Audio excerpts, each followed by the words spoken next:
And they're well underway unless Basilan could mount up rather an incredible comeback in the fourth. JV Casio returns as they try to overhaul this 18-point deficit, 85-67.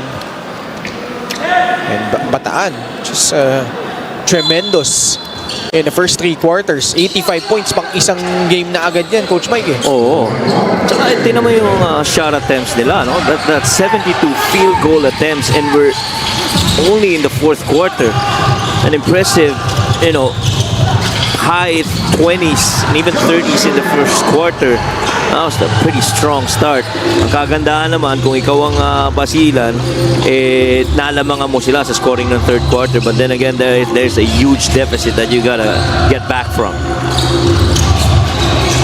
Neil Owens takes the 3 short. Ramirez the rebound. Galliano charging through, using his size, can't finish.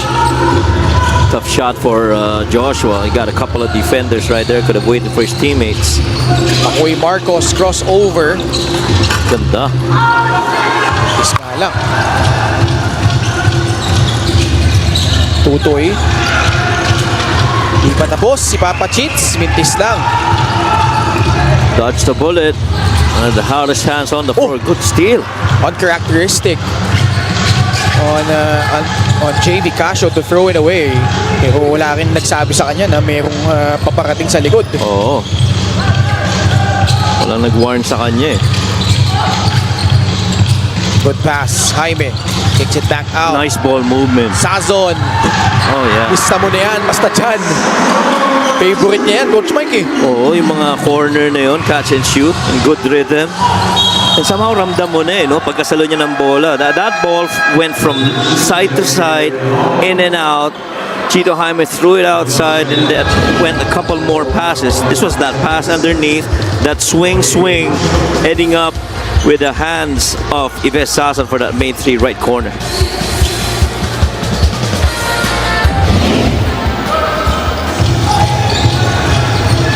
.67. Let's go to Daphne. Despite that losing streak, they can't escape Yves Sazon's share. There was never room for complacency or even laziness dahil ito ang bumubuhay sa kanila. When I ask what this rainy season means to him, blessing ba? May fear ba? Sabi sa akin ni Yves, kapag na-shoot ko yung mga tira ko, yan ang tunay na rainy season. Kaya Coach Mike. Maraming salamat, Daphne. Just for context on her report, in their wins, which was the first 3 games that they had, si Yves Sazon, 15.3 points on 50% shooting from the field. 18 of 36. Yung mga talo nila, 10.3 points at kitang-kita yung pagbaba ng efficiency, no? 37.1%, 26 out of 70. But to Daphne's report, and this is a guy that won't stop shooting. In this ball game, he's done a much better job of picking his spots and being more accurate with his shots. 4 out of 8 from 3, a total of 12 points for Yves Sazon. I think ang difference so far is that see the strong move by Yves Sazon. I think the difference with Yves Sazon and the shots he's making now, it's within the flow of the offense, no? And yun ang gusto niya eh. Naalala, he talked about it. Yung corner 3 niya a while ago. And this layup attempt that we just saw is only because, he was making shots on the outside, naka-generate ng closeout, and it's easier for him to be attacking the paint and getting paint touches and reading off of it. Tumanggap si Jason Grimaldo. Popostehan si Chito Jaime. Nahuli kumapit si Chito sa jersey. Bataan shooting 15 out of 42 from 3. That's more than half of their attempts. Total field goal attempts. John Wilson against Tutoy Ramirez. Pull-up jumper over Gabawan. He misses. 4-on-1. Oh, look at how they're spaced. Kani will lay it in.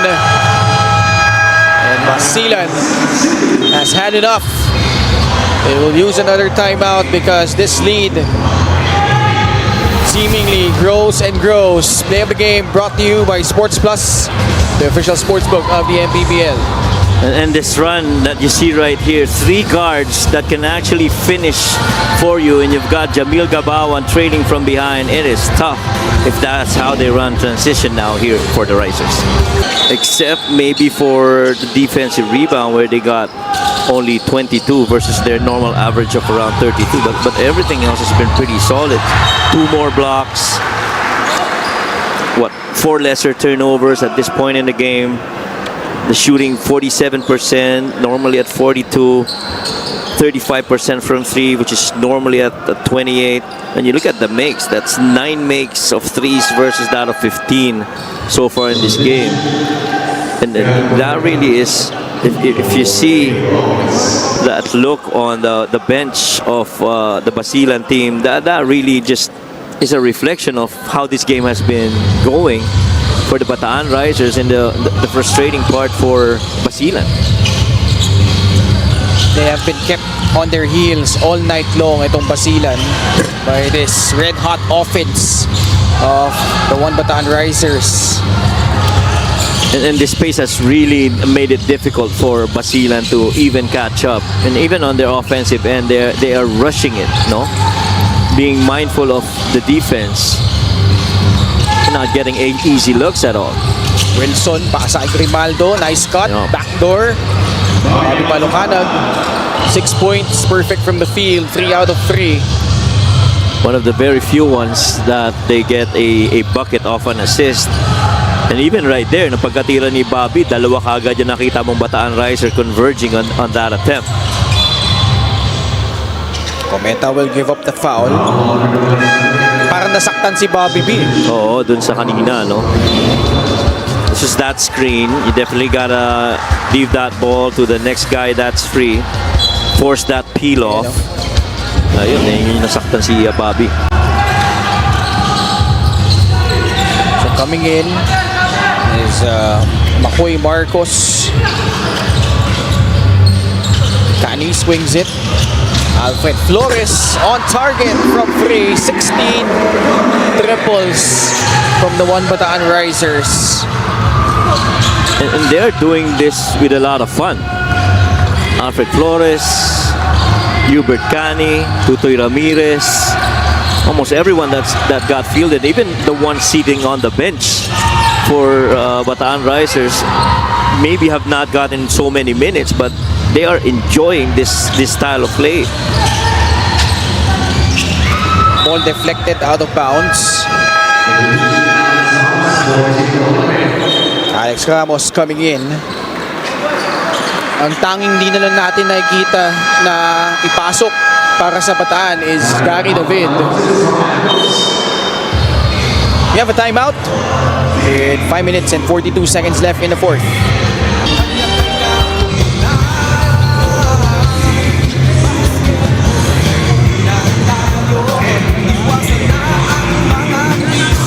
Still here at the Kamalig in Orion, Bataan. MoneyPay is the digital wallet built for the community. 5th home game of the One Bataan Risers. They've won their first couple of games against Valenzuela sa Bataan People's Center in Balanga. Tinalo nila yung Bulacan on April 23 dito sa Orion. That was their last win. Had a couple of losses against Binyan and Rizal, 2 contenders in the south.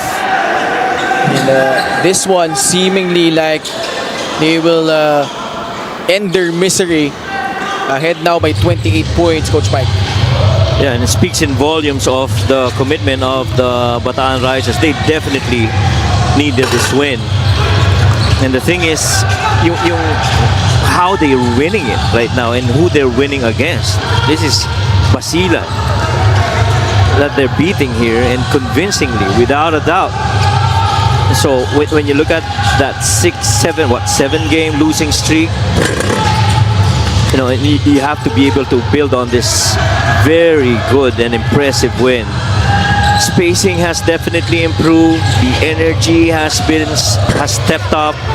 Guys' commitments defensively is pretty evident. As we talked about, yung energy ng, commitment to get the offensive rebounds, and that has really resulted into more attempts on their end and a more difficult offensive execution for Basilan. Boy Marcos getting downhill, draws a foul. Si Coach Al Vergara pala, bahagi ng coaching staff nila. Yes. No? Yung free throw na ito, din sa atin yan next stream, ang subok. At itong appliances brand ng Pilipinas. If I recall correctly, the son of Coach Al plays for Coach Mike in Olivares College. Oh, tama. Yeah. Si Allen. Si Allen, right. Boy Marcos, umikot, wala. Si Coach Al Vergara, naalala ko yan sa, tama ba ako? If Coach Cholo is still watching, please correct me if I'm wrong. Sa Harbor Center. Oo nga. Sa PBL. Oh my God. One-hander from Alex Ramos. Believe ako sa history mo. Baka nga mali ako eh, kaya nga. Pero tingin ko dun nga eh. I think, but, best to hear out the other historian being Coach. 1970.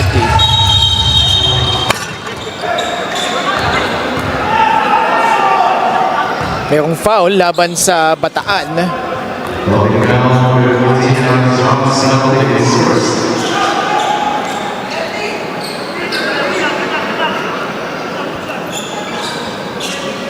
Free throws coming up for Miles Canyal. Quick birthday greeting lang, Ken. Sino? Sa aking kaibigan na si Brian J. Enriquez, the loving better half of Ate Len Enriquez. Happy birthday to you, bro. I'll see you. Keep hooping. At galingan mo yung pag-awit mo, ha. Lalo na para kay Ate Len. Happy birthday from all of us in the family. See you soon. Oo, nakits dyan. Bola na agaw ni Makoy Marcos. He will lay it in. Makoy with 10 points. 99-73.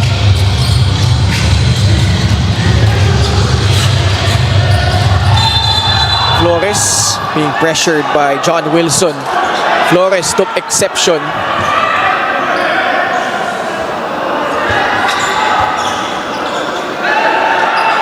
And it's Wilson now, not happy. Chito Jaime also had something to say on the bench. Well, frustrations definitely, mounting. Kasi talaga nga namang this was a game that Basilan really never dictated the tempo. It really was more of that very strong start in the first by the Bataan Risers.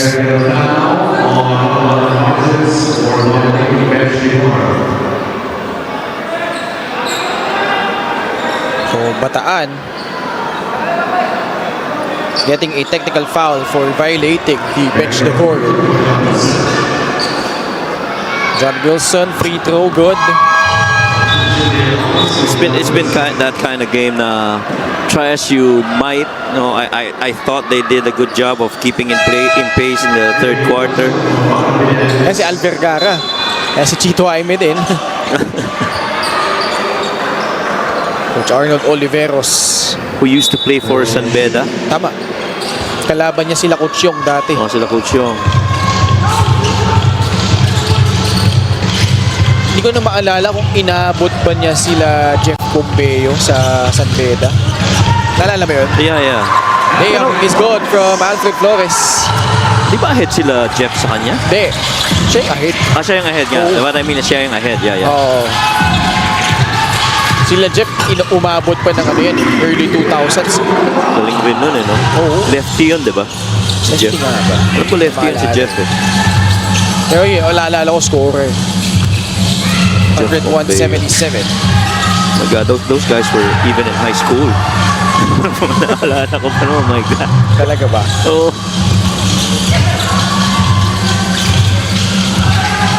Hubert Cani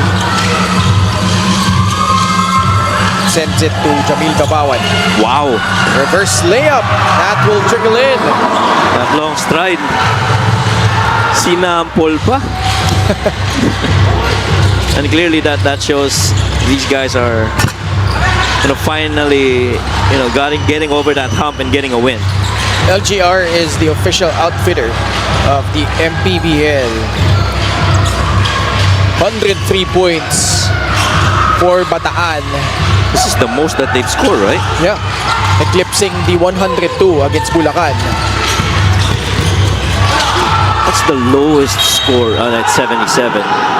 77 na pala ngayon yung The least score that they've allowed is actually...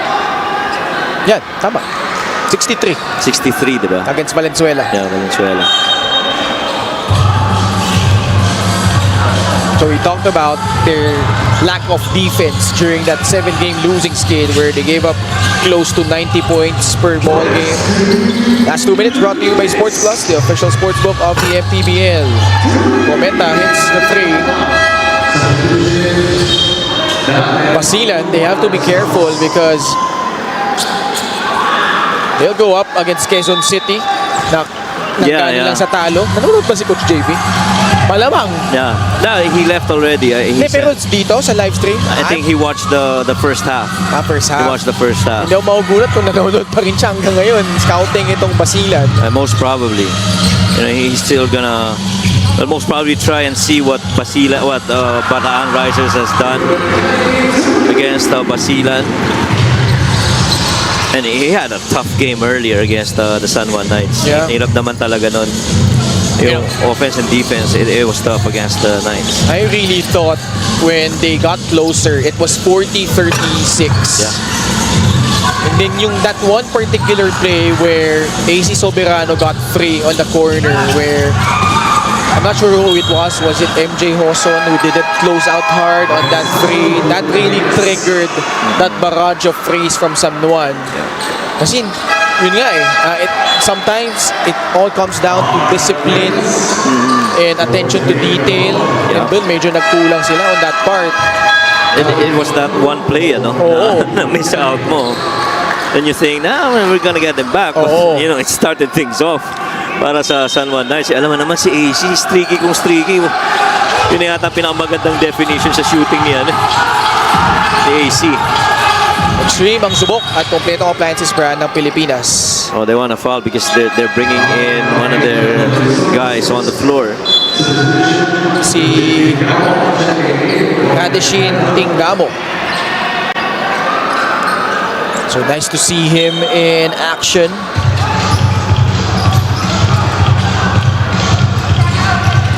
Trying to defend. Ito si Joey Barcuma.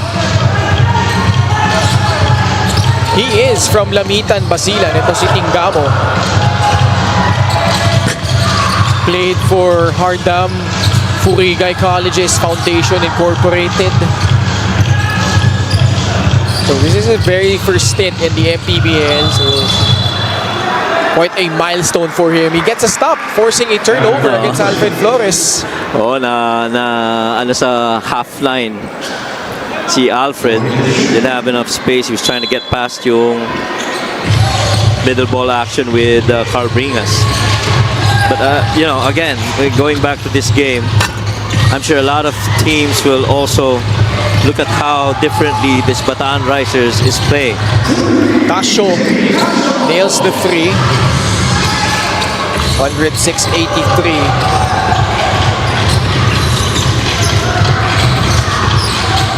Joey Barcuma, impact on both ends. Baguio. Oh, man. Putting the cherry on top with that 3. This might be the most made threes in a game by the Bataan Risers. They got 18 threes, and that is going to be a foul.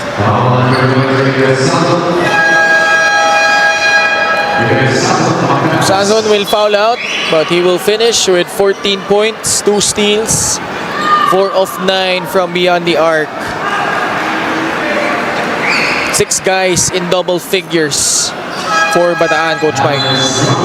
Yeah, and just overall contribution. I think it's the style of play that has really changed. No, manner of play, yung spacing, finding the open guy, and who would have thought that after a very long while you're gonna see a breakout in terms of 3-point shooting from these guys. Na dati nag-i-struggle. Alam mong 3-point shooting team, but the way that they're taking their shots, somehow you have that feeling that it wasn't in the flow. Now it's very important this game because the remaining games of Bataan that they have not played yet, and you go through the list: Solid North, Abra Solid North Weavers, Batangas, Caloocan, Jensan, Ilagan. Who else? The Black Bulls, the Huskers, the Knights, Zamboanga. Just some of the higher seeded teams right now that they are definitely gonna go up against, and it matters how they perform against those teams because I think that's going to define how they end the regular season. Basilan, meanwhile, in a very stacked South Division, they will fall down to 5 and 6, and with teams that are near them in the team standings on the rise, like Rizal, Mindoro, Zamboanga, they certainly need to pick it up as they take on Quezon City next week. They fall down to below 500, while the One Bataan Risers, after 7 straight losses, they finally notch a win at the expense of Basilan. Our best player of the game is brought to you by Sports Plus, the official sports book of the Mpbl. Welcome to Bataan, Joshua Galliano. The biggest energizer coming off the bench, the surprise guy for the Bataan Risers, definitely delivering on his very first game. 17 points, 8 of 12 from the field, 1 of 3 from 3, 3 rebounds, and a couple of assists. Just ang ganda ng binigay na energy nito ni Joshua Galliano, helped open up a lot of avenues for the Bataan Risers.